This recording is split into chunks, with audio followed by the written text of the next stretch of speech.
Good evening, everybody. My name is Yosei Marie Griffiths, and I'm the president of the great Dakota State University here in Madison. I'd like to welcome you all to our third annual forum on history and ethics. Before I say a few words about why we created this forum, we have a number of people who've been involved in planning this for some time. So we had a planning committee, and the planning committee for this year's event includes David Kenley, who chaired the committee, Vicki Johnson, Scott Morstad, and Kanthi Narukonda.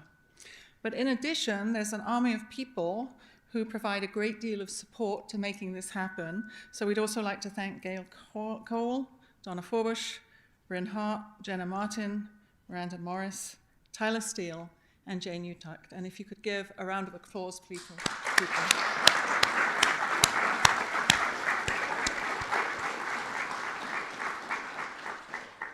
So a little bit about why we created this forum. Dakota State's history spans 140 years, but for just about 40 of those years, we've been a university on the cutting edge of technology, education, and research in the fields of education, arts and sciences, business and information systems, and technology itself. This cyber mission may make it seem rather unexpected for us to have created this new venture related to history and ethics. In reality, it's perfectly logical and imperative for us to explore these concepts and to explore them together. We need to be wise enough and aware enough of the context of history and ethics and see how they apply to the computer revolution, the revolution that's the reason for our current mission. To ask questions about history and moral reflection is to give our students, our faculty and staff, and our researchers a foundation in all things cyber as they move forward in their careers. These are also important questions for our community. From the ancient world to the modern world, we need to look at our behavior as a society to understand how we address the fundamental questions of our time. This evening, we're welcoming Dr. Clay Jenkinson to help us consider these questions as they relate to our freedom and liberty. So now I'd like to invite Dr. David Kenley to introduce this evening's speaker. Thank you.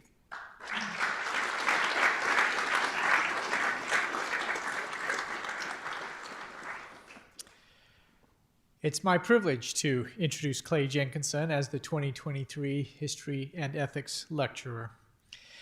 Mr. Jenkinson was the overwhelming first choice of the planning committee members, and we were thrilled when he accepted our invitation. Mr. Jenkins is a native son of the Dakotas, and despite working all over the country, he has chosen to live in Bismarck, North Dakota, where he is the director of the Dakota Institute.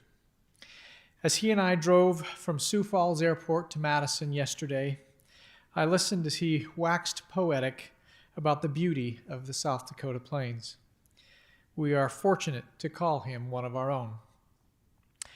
A graduate of the University of Minnesota and a Rhodes Scholar at Oxford, Mr. Jenkins considered a career in academia.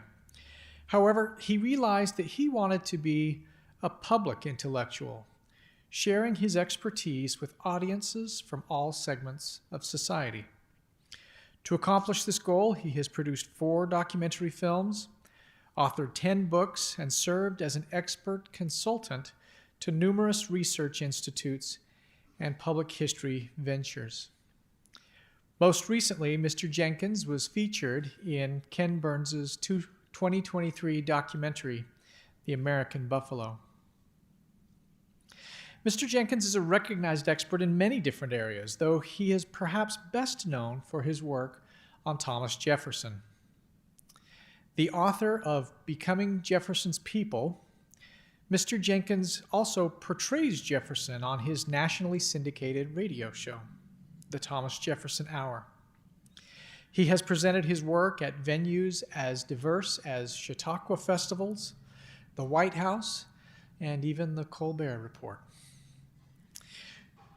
Recognizing his many accomplishments, then President George H.W. Bush awarded Mr. Jenkinson the Charles Frankel Prize, the nation's highest award in the humanities. Mr. Jenkinson has witnessed the rapid transformation of Thomas Jefferson's legacy in the past few years. He knows how rapidly the humanities can change, and he brings a unique perspective on the inevitable changes we are facing in the era of AI. His talk tonight is titled, "The Future of the Humanities in an Artificial Intelligence Cosmos." Please join me in welcoming Mr. Clay Jenkinson to Dakota State University.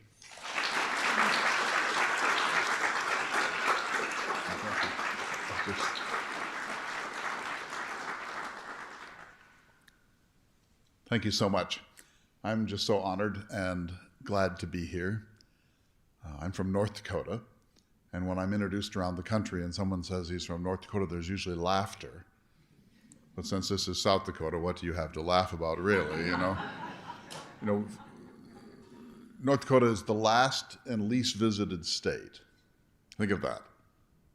The last and least visited. And Laura Bush, the First Lady, came to North Dakota just as the Bush second term was ending. It was about a month before the inaugural. And I met her and I said, "What brings you to North Dakota?" And she said, "I wanted to finish."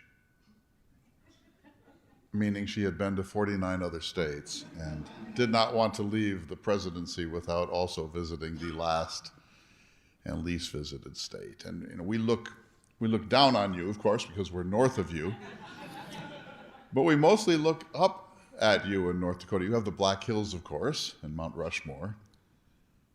But you also have some extraordinary celebrities from here. Cheryl Ladd, if you're old as I am, you remember her from Charlie's Angels. Tom Brokaw is a South Dakotan. Sitting Bull, of course. George McGovern, one of my heroes, is from South Dakota. Badger Clark.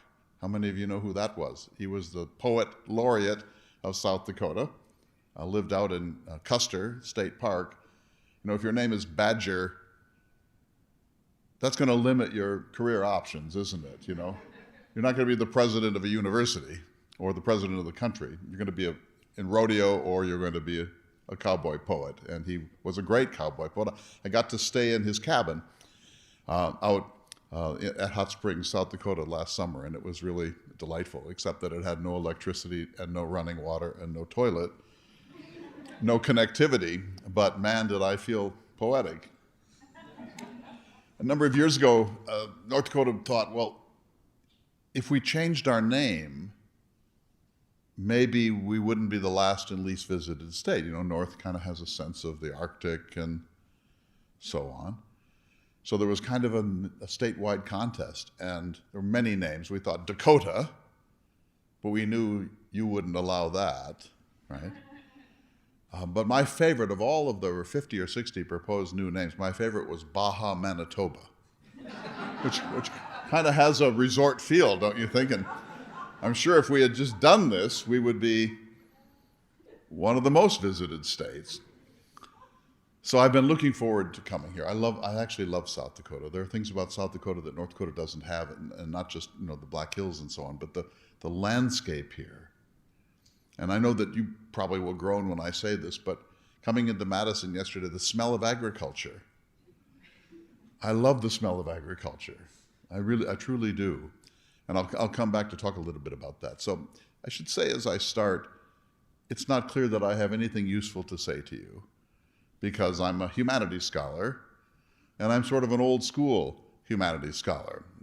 Humanities are history and literature and anthropology and jurisprudence and philosophy and history. And my work is on texts. I work on Homer, the epic poet, and I work on Shakespeare and John Donne, and I'm currently writing a book on John Steinbeck, and my favorite American book is Thoreau's Walden. And my acquaintance with computing and AI is limited. Some of you are as old as I am. I started out, my graduation gift from my parents from high school was a Hermes 3000 portable manual typewriter, which I regarded as a piece of miracle technology. And then I got an IBM Selectric, which felt like, you know, I was on the cutting edge of something. And I've had probably 30 computers. in the course of my life. And after all of that, I really have almost no skills. I regard my computer as essentially a really miraculous typewriter. And I do very little else with it. But I remember when I was the age of the students in this room, and I heard Stephen Jobs give an interview. So this is before everything happened. And he said, the day is going to come when you will have a small portable device, smaller than your television, and you'll be able to store photographs on it, and you'll be able to write letters to your friends, and you'll be able to watch movies and TV, and you may even be able to make your own movies. And I said, ain't never gonna happen. This will never, ever happen. Or do you remember the film 2001: A Space Odyssey from 1968? And the guy goes to the moon to investigate the anomaly, and he misses his daughter's birthday. He calls her on a video telephone. When I saw that, I said, this will never happen. And if it did, it would cost $400,000 for that call. My daughter's at Oxford University getting her PhD. She'll submit her dissertation next week. We talk on FaceTime 3 times a week, sometimes for hours. Free. Well, not free. Someone's paying for it, but we aren't paying directly. So much has changed. And I should say, and we're just at the beginning of the change that's coming, and that's where you are. And I so congratulate you, especially the students who have given your really significant last big formation to this institution. And I've been talking to the faculty and touring the campus today, and I've learned that you're one of the top 10 AI and cybersecurity institutions in the country.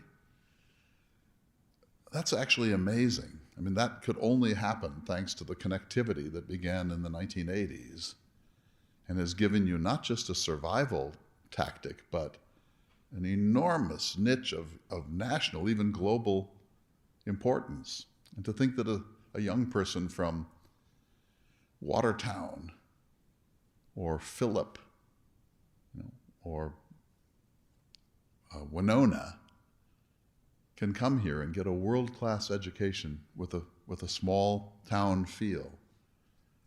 It's absolutely amazing, and I so congratulate you, and I'm so delighted to have a chance to speak with you today. So I'll go through some of this. I want to talk a little bit about my own work. So first of all, for the next 5 years, I'm going to be traveling the country in an Airstream, thanks to connectivity, and I'm going to be trying to figure out how we're doing on our 250th birthday. You know, the 250th birthday of the country is coming on July 4th, 2026, and I'm old enough to remember the bicentennial in 1976, and it was largely celebratory. I'm not guessing that's quite what we're going to see now in the age of the culture wars, but I want to go out and really listen to the country, and so I'll be doing this. But my own sort of bona fides in the world of cyber activity is out in western North Dakota at an institution about this size, a little bit smaller, Jenkinson State University. And I was walking out in the Badlands a number of years ago, our Badlands. We have Badlands too. They're not as bad as your Badlands. They're kind of nice Badlands, really.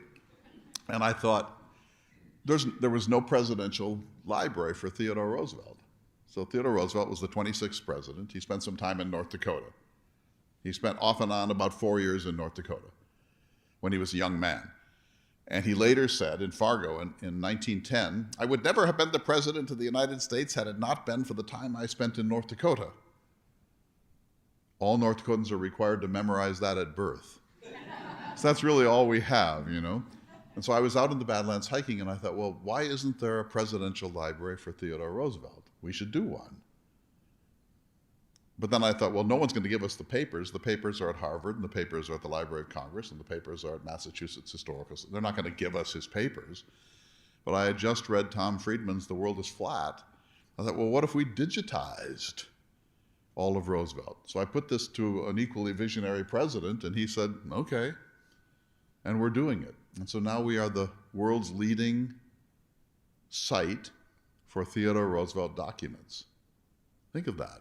Tiny little Jenkinson State University. And now every person doing work on Roosevelt, every person writing a biography of Roosevelt comes through our portal And when I was the founder of all this, I insisted that this photograph be your first image. If you're in Hong Kong, or if you're in Tampa, Florida, and you want to get to Roosevelt, you have to come through our Badlands, because that's what shaped him into the Theodore Roosevelt that's on Mount Rushmore. And so, just to give you, I mean, you all know this, this is telling you things that are very familiar to you, but we scan documents. So we've scanned about 4 million documents so far. And I've given that document a number here, T99, XR, etc. In other words, that document is not searchable, it's not findable in this form, because it's just got this number. No one could ever find it unless you toggled through all 4 million. But if you add descriptors to it, metadata, people can find it. And so this is very rudimentary, but what type of document is? Well, this is Punch. It was a weekly color news magazine around the turn of the century, the time of Roosevelt's life. What was the date? What's the size? It was tabloid in size. Where's the location of the original document? What are the subjects? And there might be 8 of them. And so if you add all that metadata, then someone's saying, I want to see everything in Puck that's related to Roosevelt, it just pops up. And so we're doing that really painstaking work, and it's changing the world of scholarship. And let me just say why this is so important. First of all, we're knitting together things that are not together.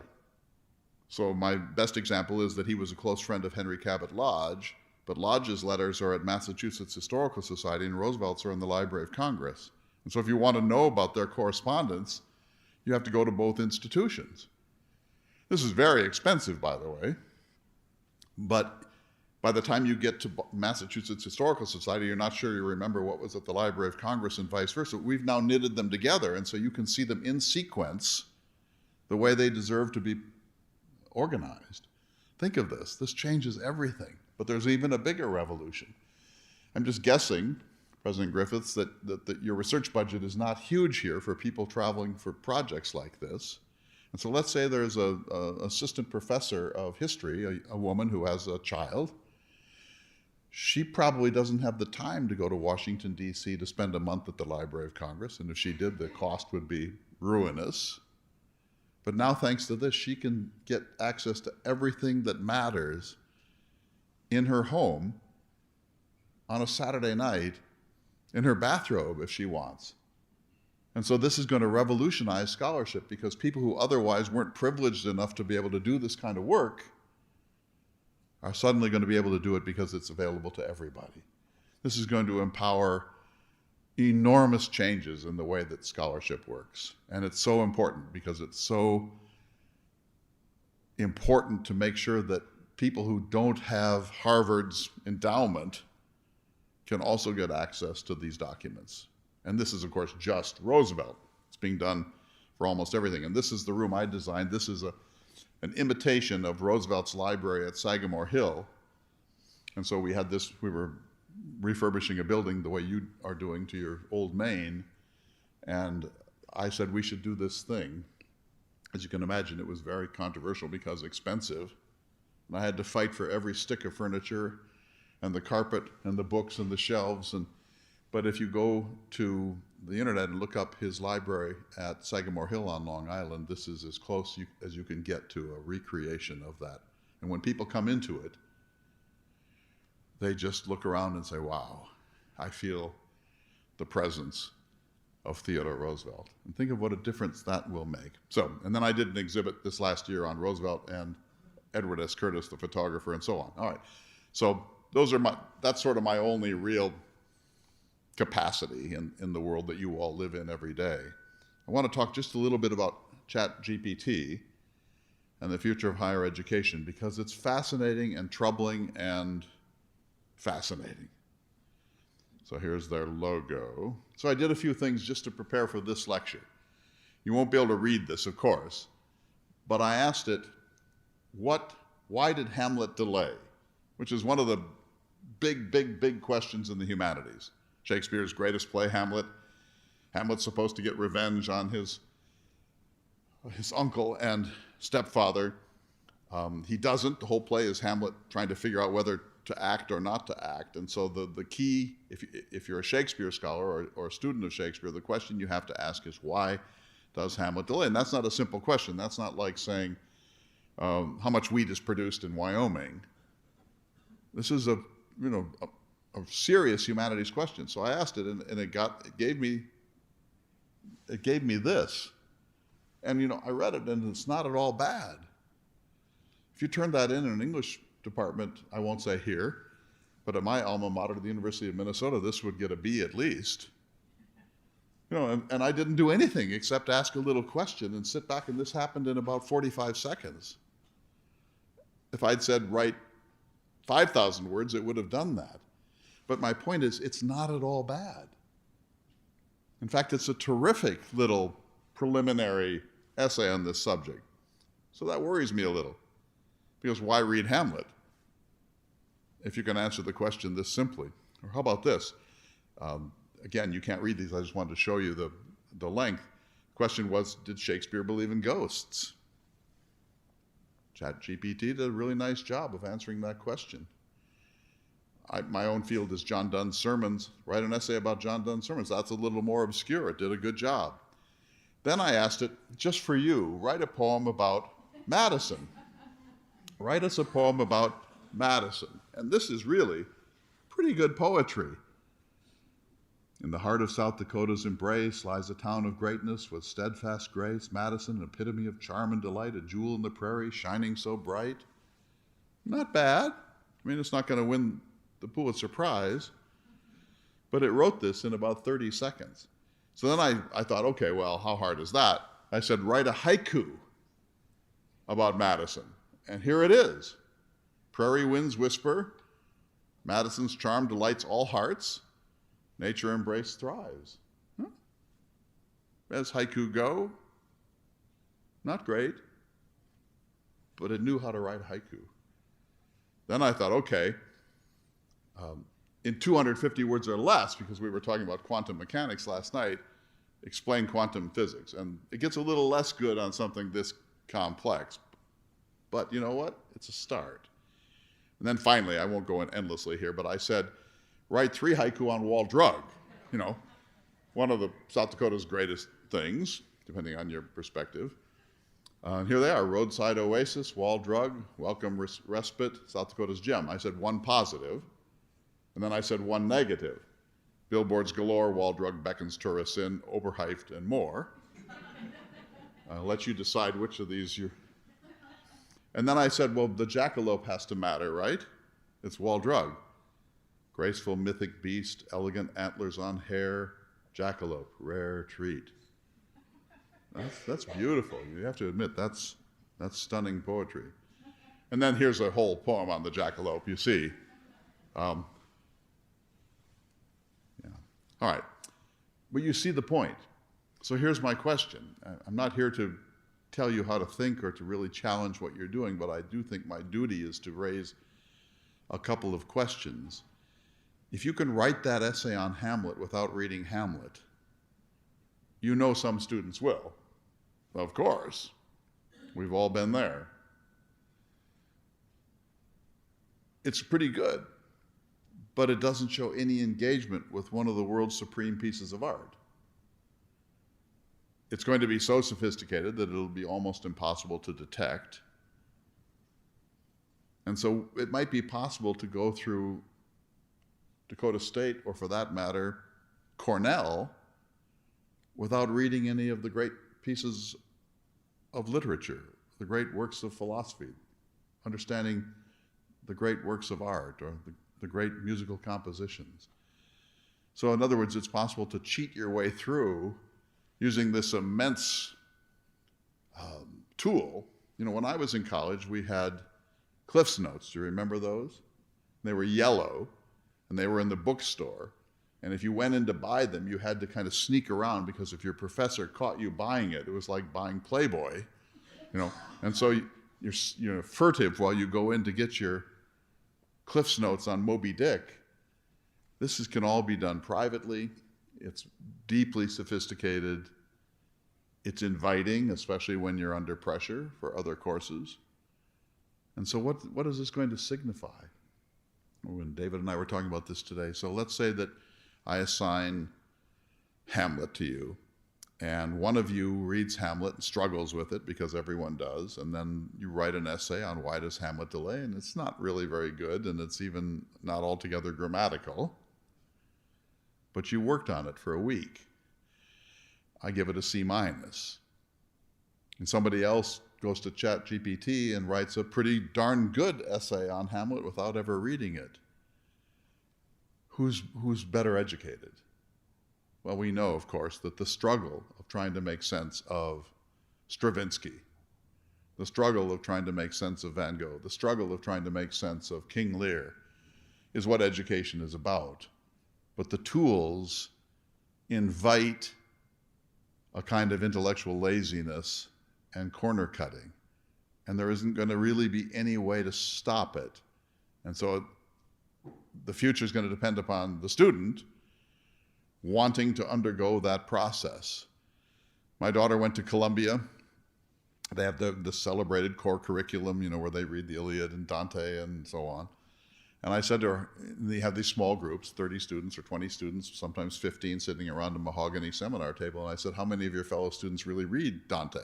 She said, oh, well, about a third. I said, well, doesn't that show? Because they're using actual books there, books. She said, no, before they come to class, they damage the book in some ways and stomp on it a little and mark a few things up so that it looks as if they've read the book, because they don't want to read the book, but they can't bring a pristine copy of the Inferno into class. And you just think, is that really an education at Columbia? Sure, you can get by with it, but has it really helped you form critical thinking skills and an understanding of the cultural milieu of Western culture and so on? So you get my point. And I'm not here as a GPT alarmist, because look, I'm old enough, you recognize these two instruments? One is a pocket calculator, and when they first came on the market in the 1970s, they were banned in most universities. You must not bring a calculator into this class. That didn't last very long. And this is this little calculator is so primitive by the standards of your wristwatch that it's laughable. And that on the right is actually a portable computer, a laptop computer. I had one of these. It's the size of a large suitcase. And I can remember for years it would say, remove floppy disk A, insert floppy disk B. And about 12 times an hour you were moving these floppy disks, and it had the computing power of your car. We got used to this. And every classroom here has computers in every direction. I understand every student who comes here is assigned a computer, that this is a tool. This used to be seen as a threat, but now it's regarded as a tool, and so important a tool that it's not even controversial in any sense anymore. So there's no stopping this. And so the question is, what does higher ed look like in the face of these changes? And more importantly to me, what do the humanities look like in the face of these changes? So remember this, when Big Blue, IBM's computer, beat Garry Kasparov in the world's greatest chess champion. And I was living in western Kansas, a town much smaller than this, and a friend of mine who was a pastor and I were reading the book of John in Koine Greek together every Tuesday. And I remember this fight we had, and I said, this was like 1982 or something. I said, the day is coming when a computer will beat the greatest chess master in the world. And he said, got angry actually. He said, this will never, ever, ever happen because a computer can't think intuitively, and you've all heard the arguments 1,000 times. And then it happened. And Kasparov said, oh boy, that's amazing that it could do that. And that was 1997. Then in 2010, Watson won Jeopardy. It's going to sound a little weird, but this is actually harder than beating Kasparov, because the Jeopardy questions are so weird and there's so many puns and so much pop culture, and some of it's not like, what's the population of New Zealand? It's way more whimsical than that. And so the computer has to be incredibly capable of processing and imitating the mode of Jeopardy to do that. And people thought that will never happen. Well, look at this. This was making a car around 1950. How many people did it take to make a car in Detroit in 1950? About 80. It took about 80 people to make the car that you drive then. Look at this. Men in suits making cars. How about now? How many human beings does it take to make a car today? It's astonishing. Just look at that. Or here. This is where we are, and this is where you are at Dakota State. This is the work that you are doing in very a range of fascinating ways. Or how about this? This is where we're headed on restaurants. I had my first robotic server in Utah not so long ago. It wasn't very sophisticated, but it's early, right? And here again. Weird, isn't it? Or how about nursing? Nursing homes, healthcare, senior citizens facilities, etc. So whenever we say this will never happen, we're wrong. It will happen. So the question is, are we prepared for that? As a university, will we adjust to that? What do we lose with this and what do we gain with it? And how can we make sure that the humanities are not simply eliminated by this? As you probably know, humanities departments are being shut down all over the country, including at some of our greatest universities. Workforce training is on the rise. Certification is on the rise. Technical STEM training is dominating in many places, and those are all good things. But the question is, do we need the humanities? I think the answer is yes. And I would, if I were in charge of your little universe, I would have an ombudsman, a humanities ombudsman, to go to every discipline, every mad lab project, and raise humanities questions about ethics, about appropriate technology, etc. Let me give you an example. How many of you seen the film Oppenheimer? It's great. It's one of the best Hollywood films I've ever seen, and it's accurate. I went planning to shake my fist at it because I was sure that Hollywood would do what Hollywood does. It didn't. It's magnificent. I know a lot about J. Robert Oppenheimer. He's one of my heroes. And here's what happened. When they were building it, they were so busy building it and solving the really, really complex technological questions, and by the way, with slide rules. It was the last great project done with slide rules, that they didn't really think about some things. For example, fallout. I mean, they literally didn't think about fallout until weeks before the first test at Alamogordo in New Mexico.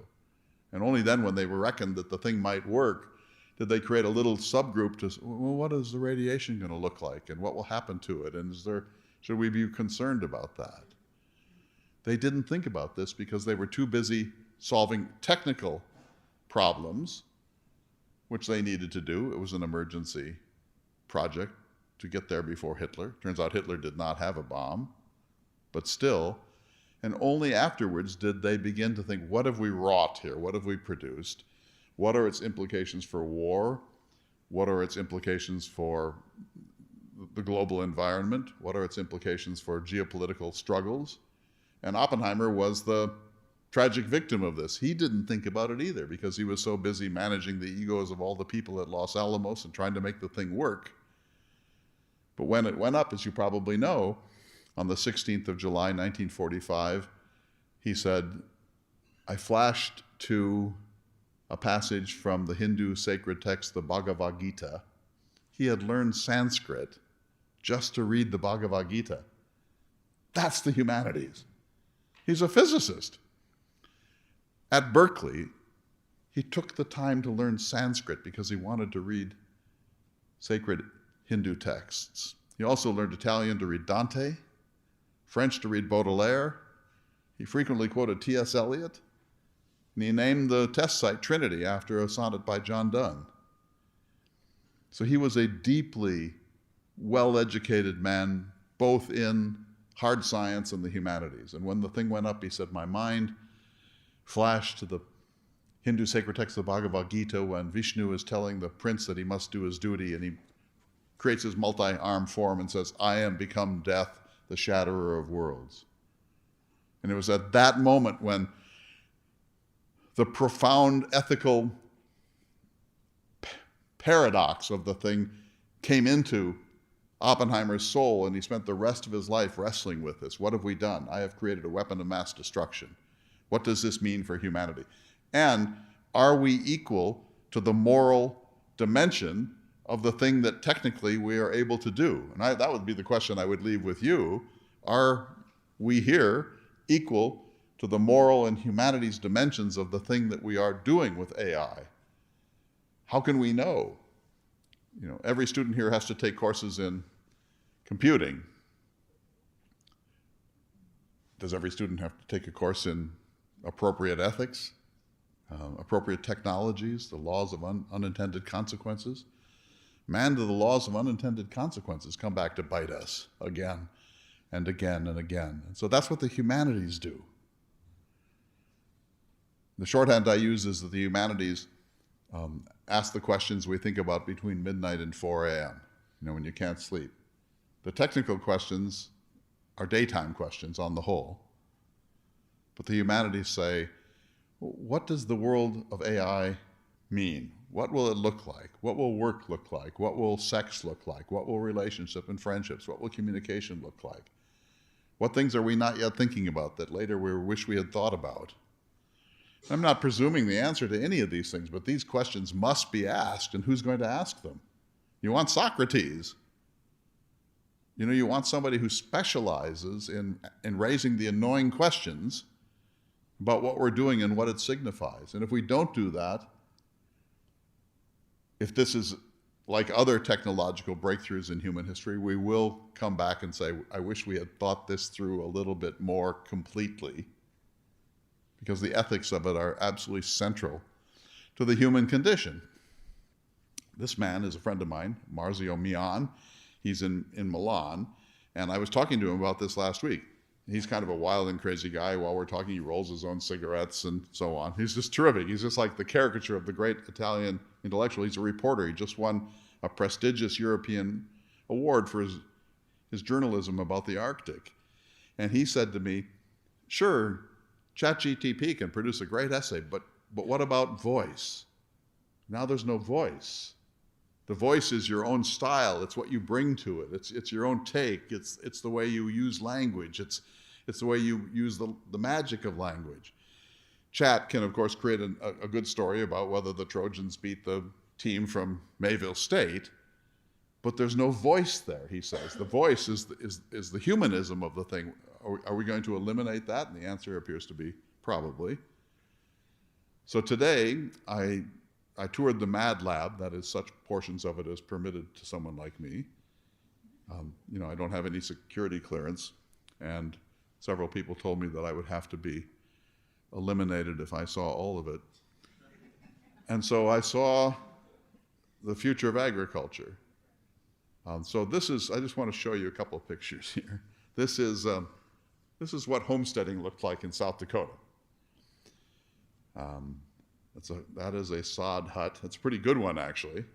That's a big sod hut. And you see the family as a baby in a high chair.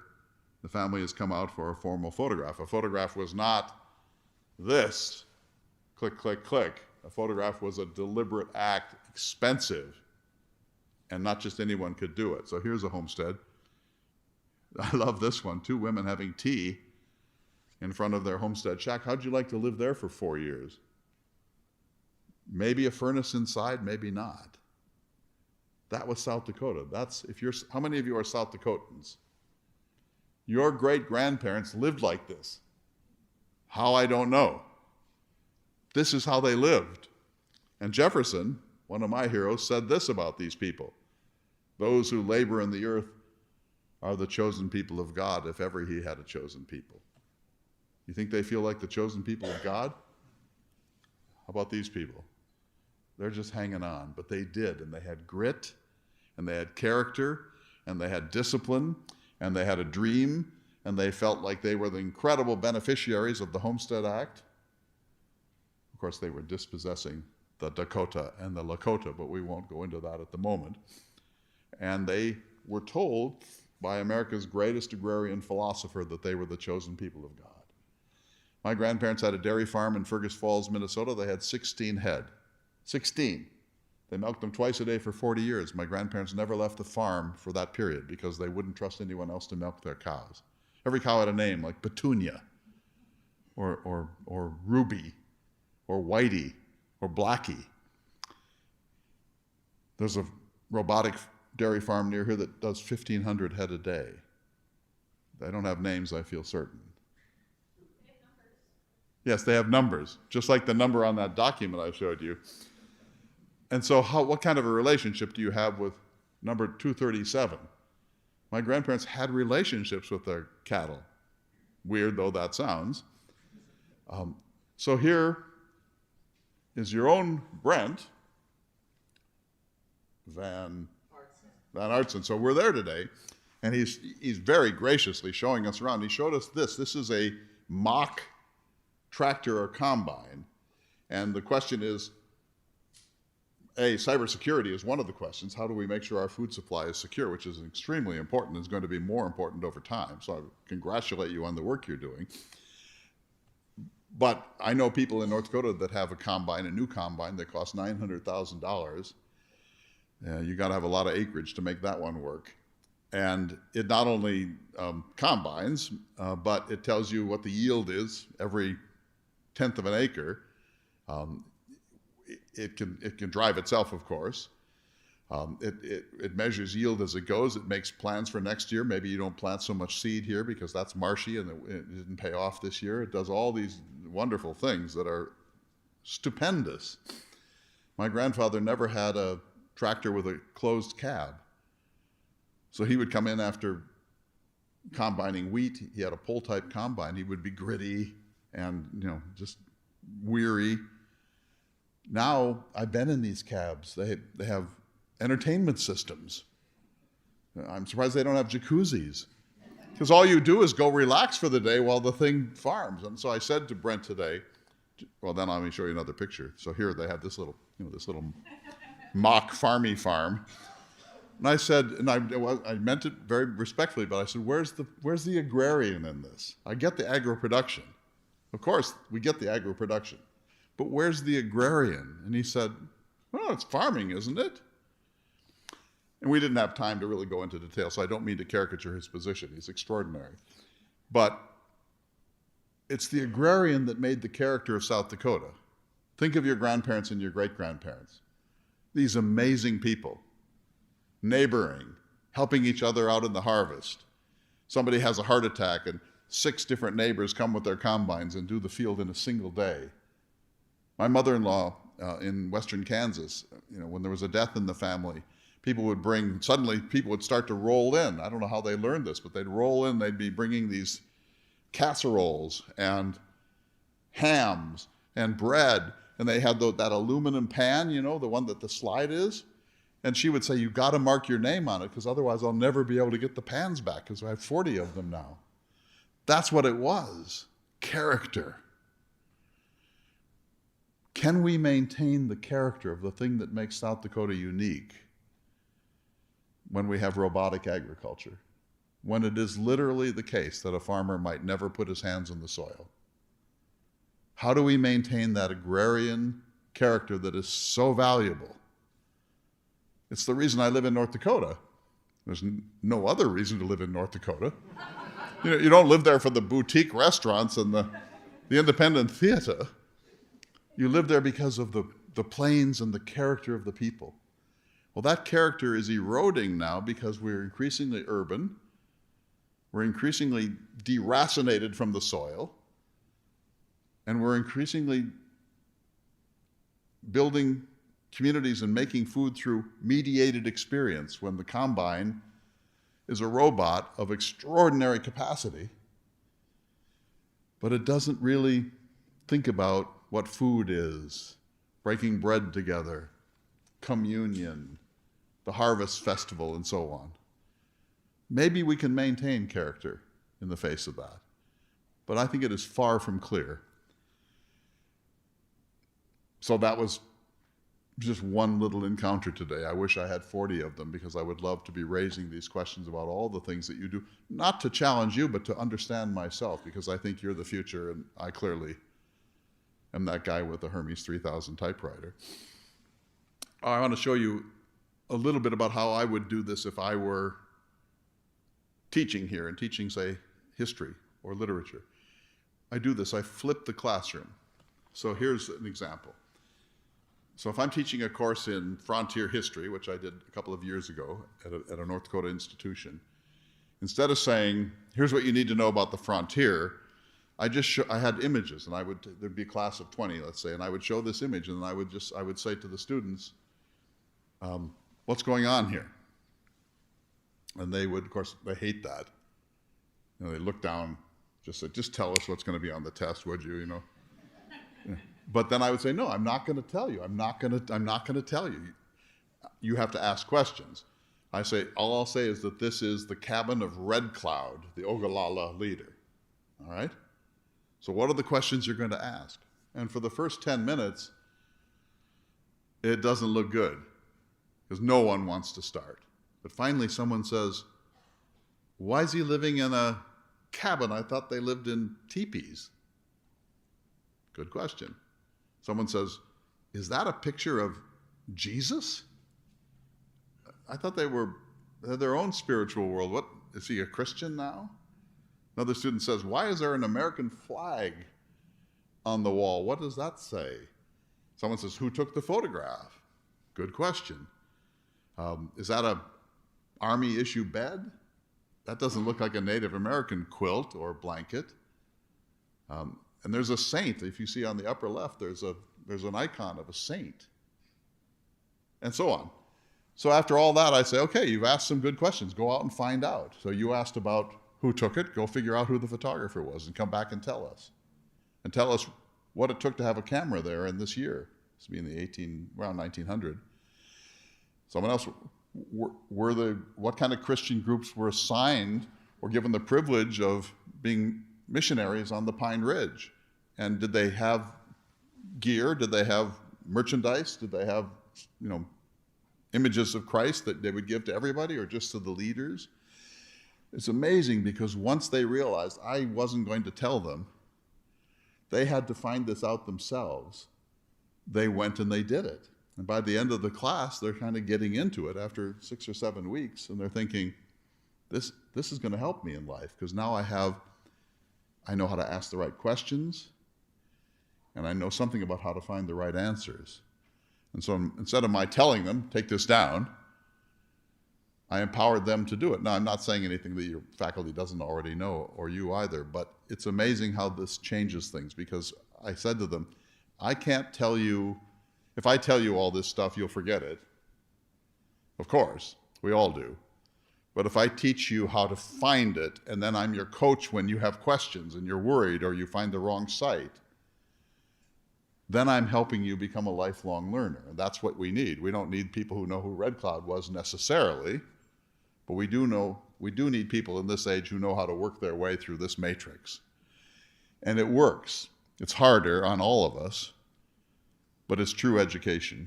So I just want to say just a couple more things, then I'll turn to you for questions. I hope you have questions and challenges. My mentor was the director of the North Dakota Humanities Council up in North Dakota, and this was his motto, and it is mine too. Judgment is easy, understanding is hard. We're in an age of judgment. Cancel culture is canceling lots of things, Thomas Jefferson among them. And so I've created this little thing called the Asterisk Project, and I just want to give this 5 minutes and then I'll stop. But you've probably seen what's happening to Jefferson. The statue of Jefferson in New York's City Hall has been removed, and this is a comment on Jefferson, child rapist and slaveholder. Here's a statue in Portland, Oregon that's been plucked down. Here, that process is happening. Here's, of course, Mount Rushmore. There has not yet been a proposal to erase Jefferson from Mount Rushmore. That would be difficult. It can be done, But there is a proposal, and a serious one, to take down the Jefferson Memorial in Washington, D.C.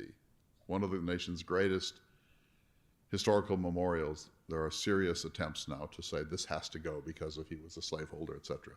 So let's look at it. So, okay, Jefferson, right? Even though he bought South Dakota, the other three didn't buy South Dakota. Jefferson did.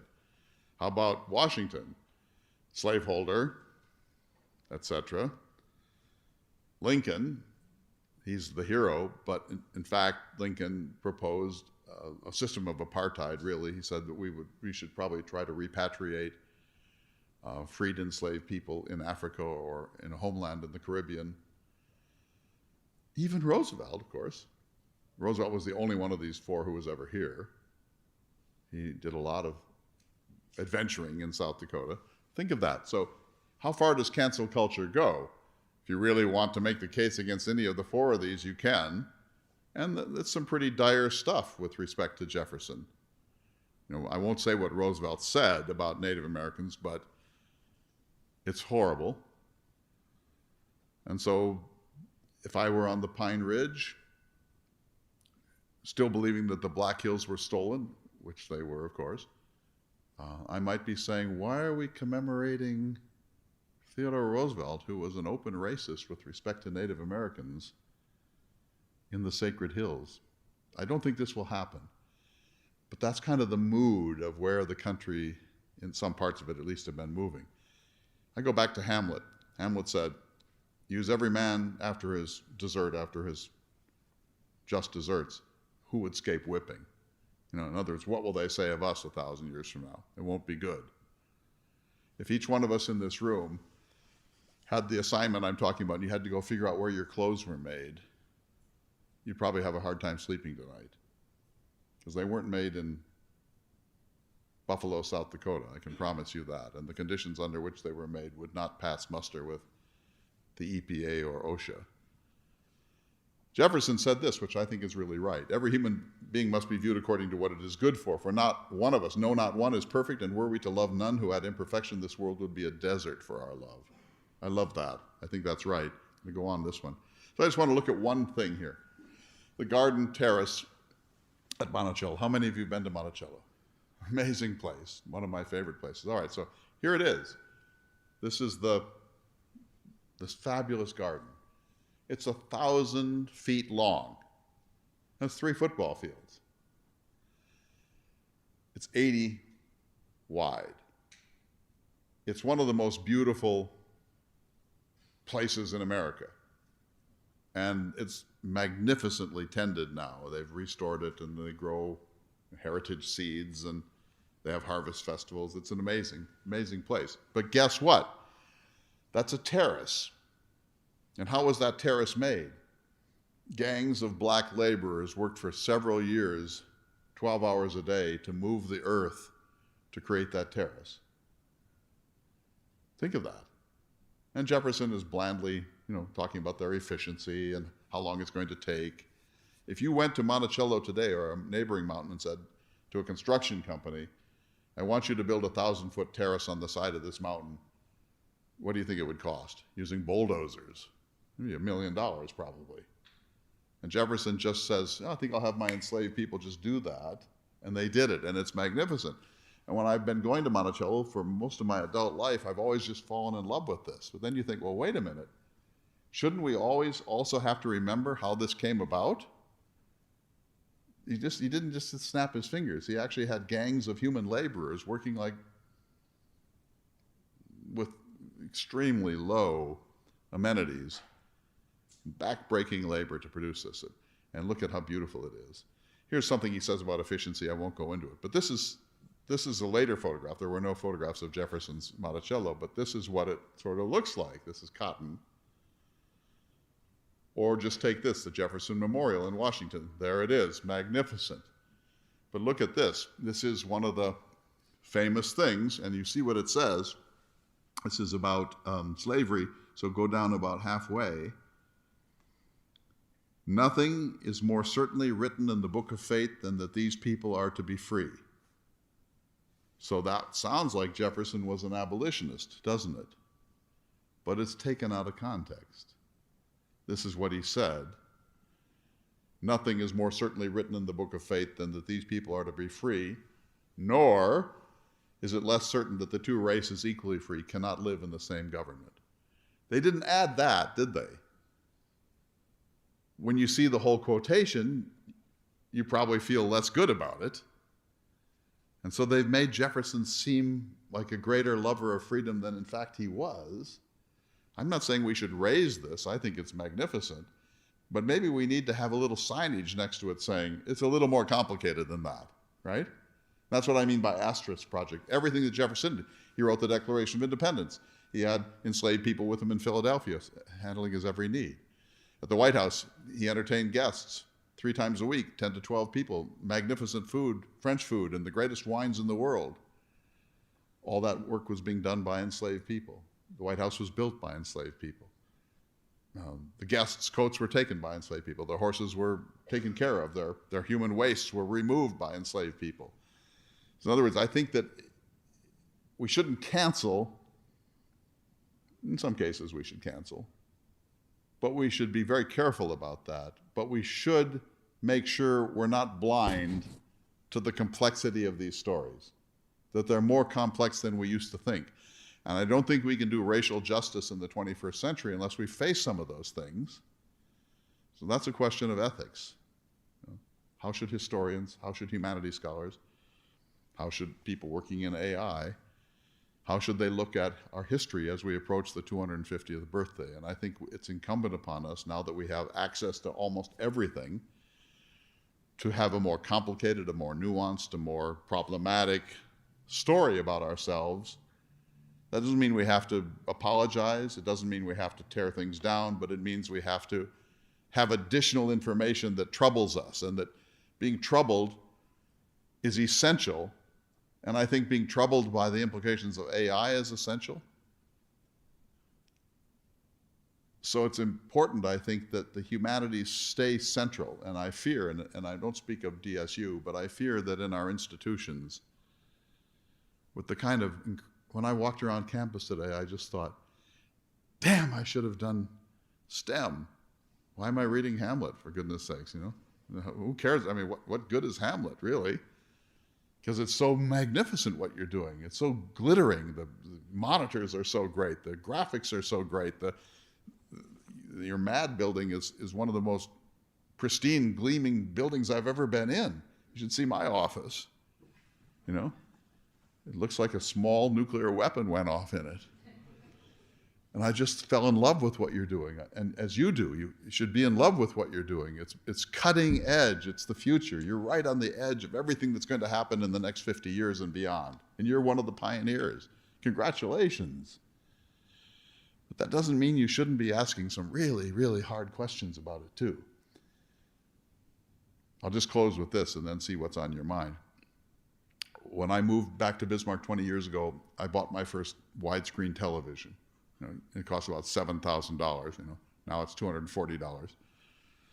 And they brought it in, and it was like, well, it wasn't that big, but it was like those. It was like those, and it was a little larger than that. And they put it up, and they, you know, they were showing me some of the tricks and things, and they showed me some video of a Swedish women's basketball game.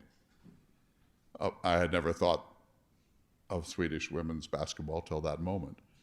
But I was sitting there and I looked at this and it was so magnificent. I said, I will never leave this room again.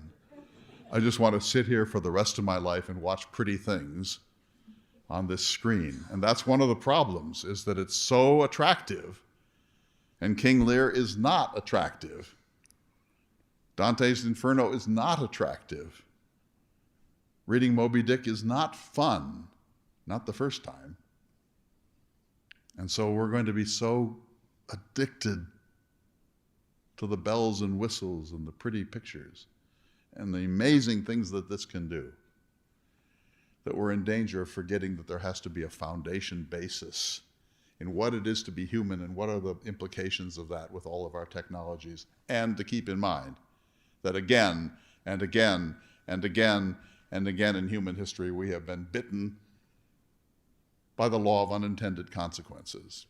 And if we don't think about that here, at one of the top 10 institutions for this in the country, where will it be thought about? So you're pioneering this. What if you pioneered that too, and you became like, oh, that place where they're also examining the ethics of this day and night and publishing white papers about it and teaching the world how to think about these things and how to question them. I know you're doing some of that. I'm not in any way criticizing you. But I would just urge you, do not let the humanities die on the hill of technology. So, thank you very much.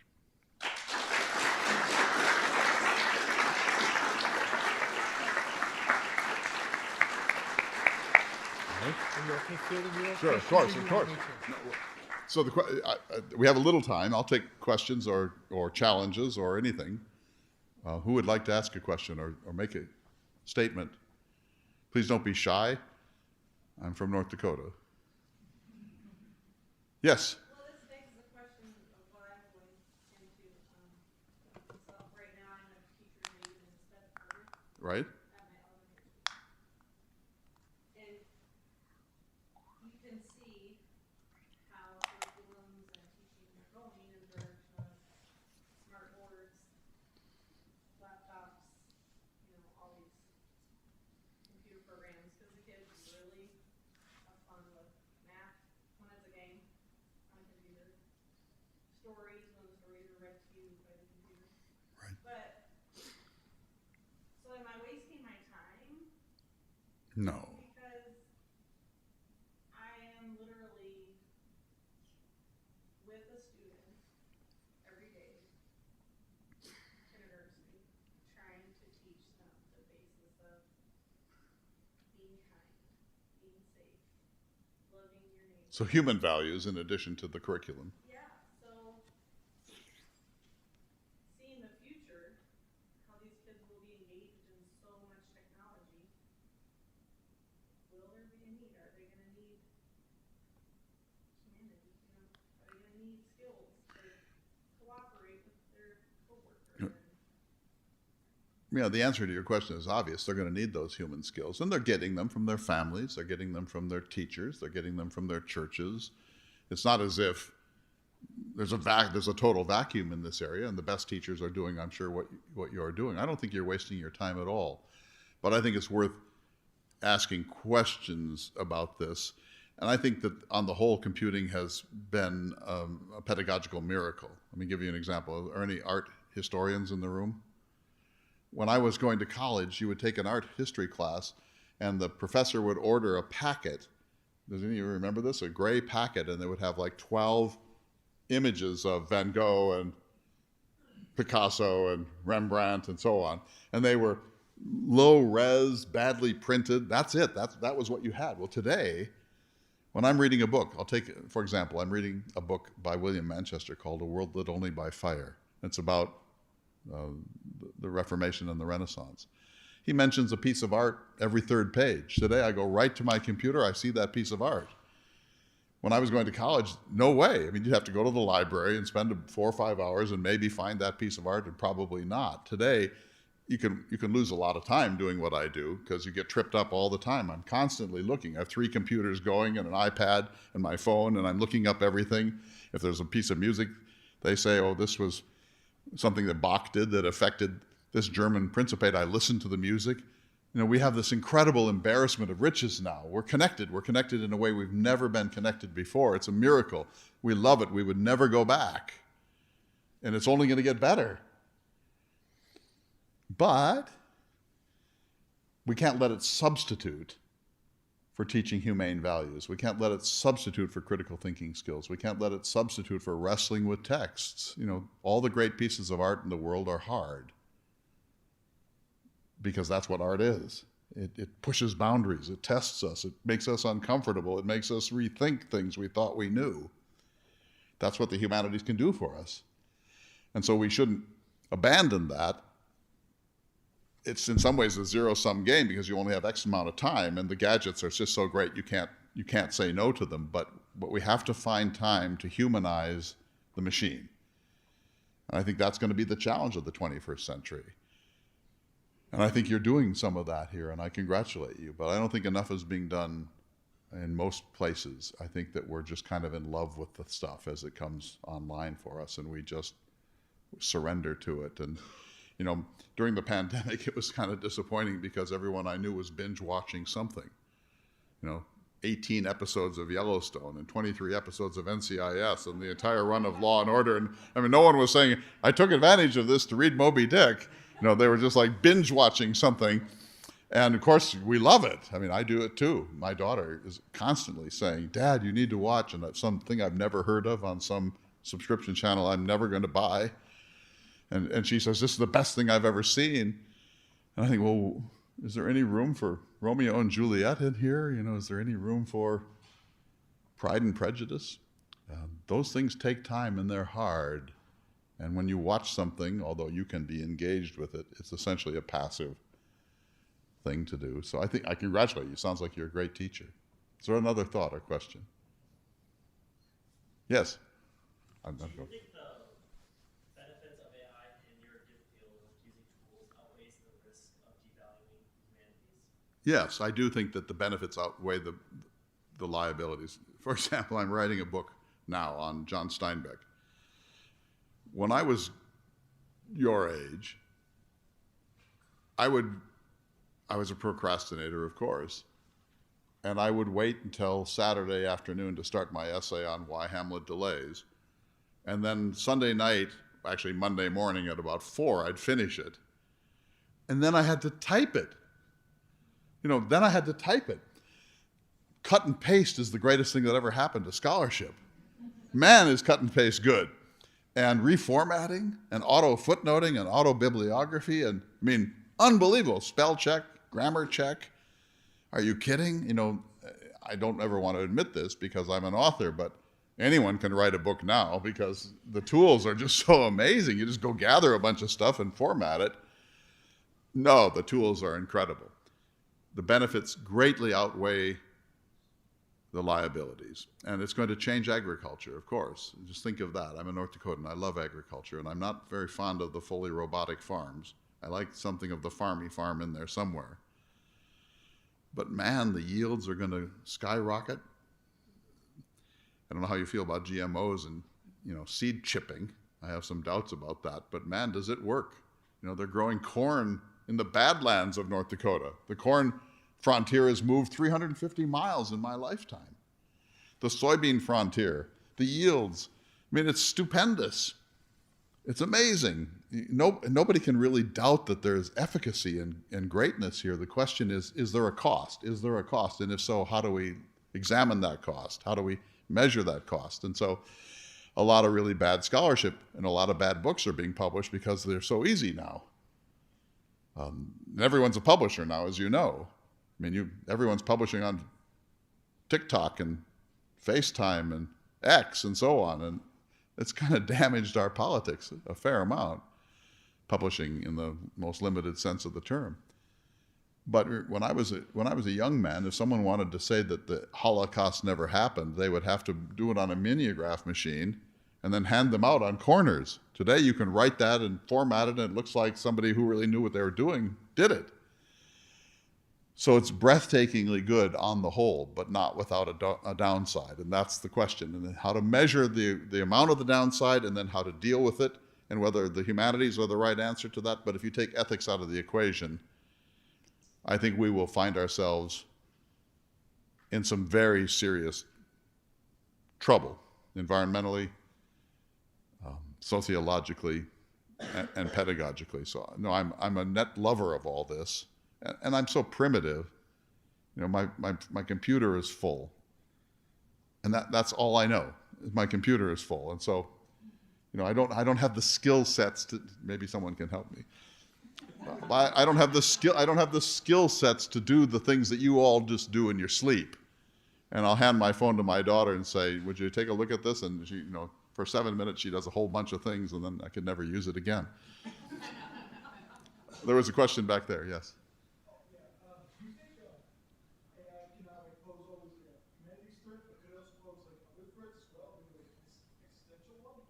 Yes, of course it could. so you've probably been following this. AI's kind of popped recently into the national and international consciousness, and we're hearing some very senior people in the AI world saying these machines will probably terminate humans because we're such an inefficient machine and we're wrecking the planet and so on.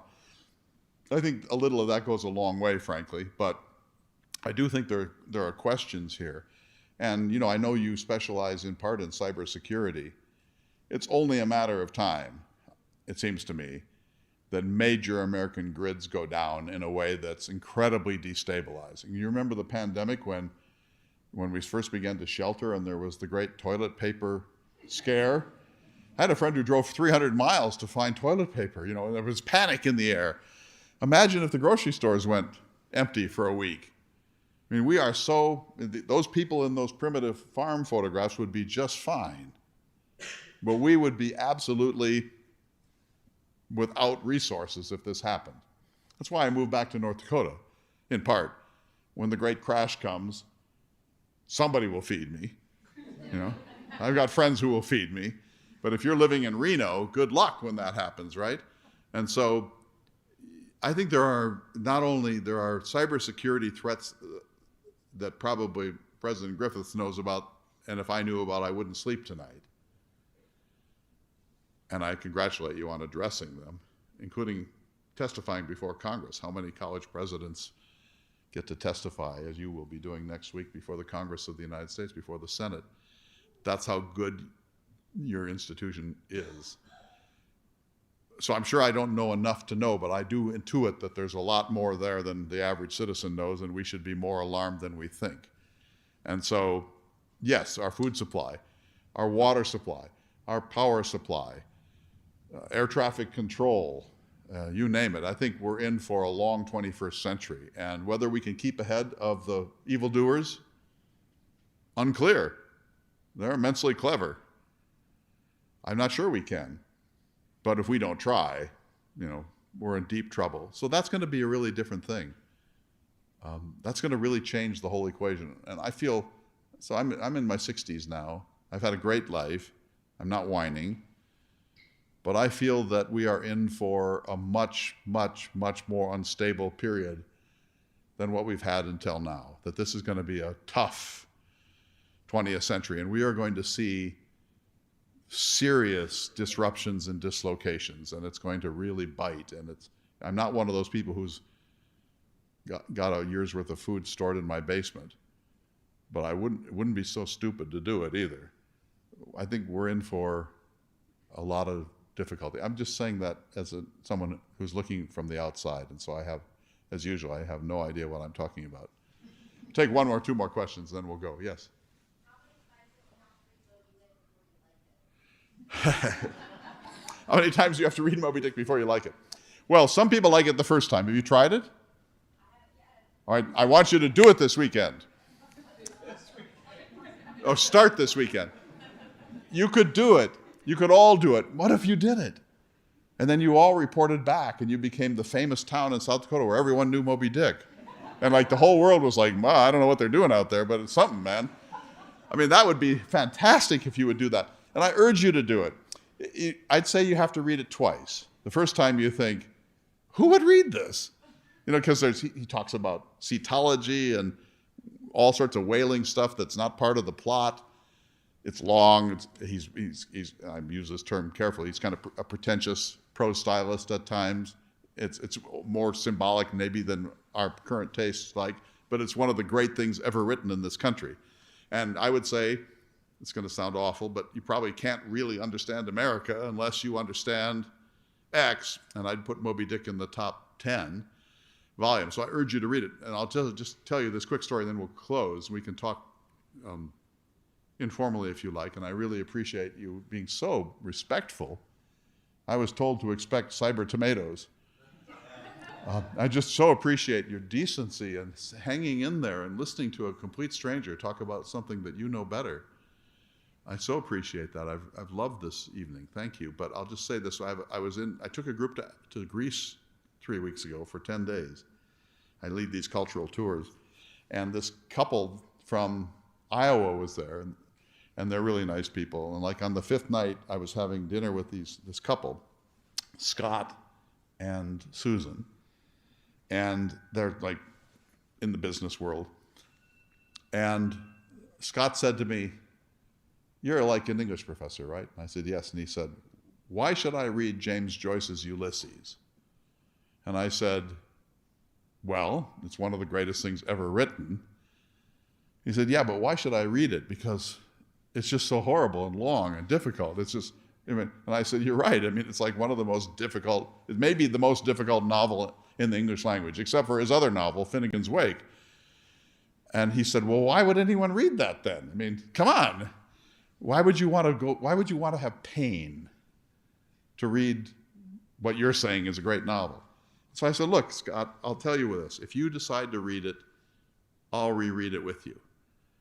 And then he said, "Okay, I think that might work." And I said, "Here are the 5 books you need to order. Because you don't just read Ulysses, you have to buy annotated versions. And I mean, this is, you have to have a big desk with lots of different books right now to read a single page of Ulysses." And his view was, it can't be worth it. Is it? I don't know. But Moby Dick is like a comic book compared to that. And you should read it, and you should get my address, and you should write to me, because you'll be a better human being for reading it. And then you'll become like a Moby Dick proselytizer. Everyone you know, you should read Moby Dick. It's great. And you'll be, I know this sounds ridiculous, especially here, but we become better, more fully human as we wrestle with these great constructions of human creativity. And they wouldn't be great if they were easy. The easy stuff you can buy in the grocery store line. You can read 100 John Grisham novels, but no one in the next century will read a single John Grisham novel. But they'll still be reading Moby Dick. And so when you do, it ennobles you. It opens possibilities. It makes you think about the imponderable questions that you have. And it makes you proud, for one thing, that you were able to wrestle it to the ground. But I've read it 10 times maybe, and each time I think, whoa, it's almost entirely new in certain ways. Great books are greatly new every time you read them. And so I'll just stop with this. Thoreau said, and I just urge you all to kind of hearken to this. In Walden, Thoreau said, "How many a man has marked a new era of his life from the reading of a book?" So let me make that more gender inclusive. How many a person in this room would mark a new era of your life from the reading of Moby Dick? Every one of you. Let's do it. Should we? Should we do it? Thank you very much.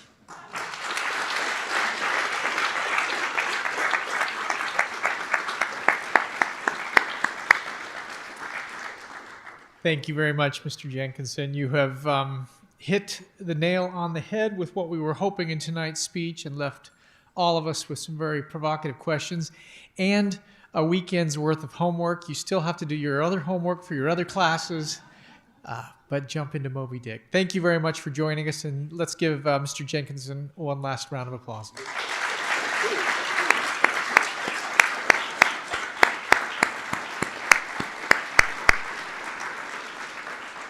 And as a true North Dakotan, he does not want to waste the food, so get some.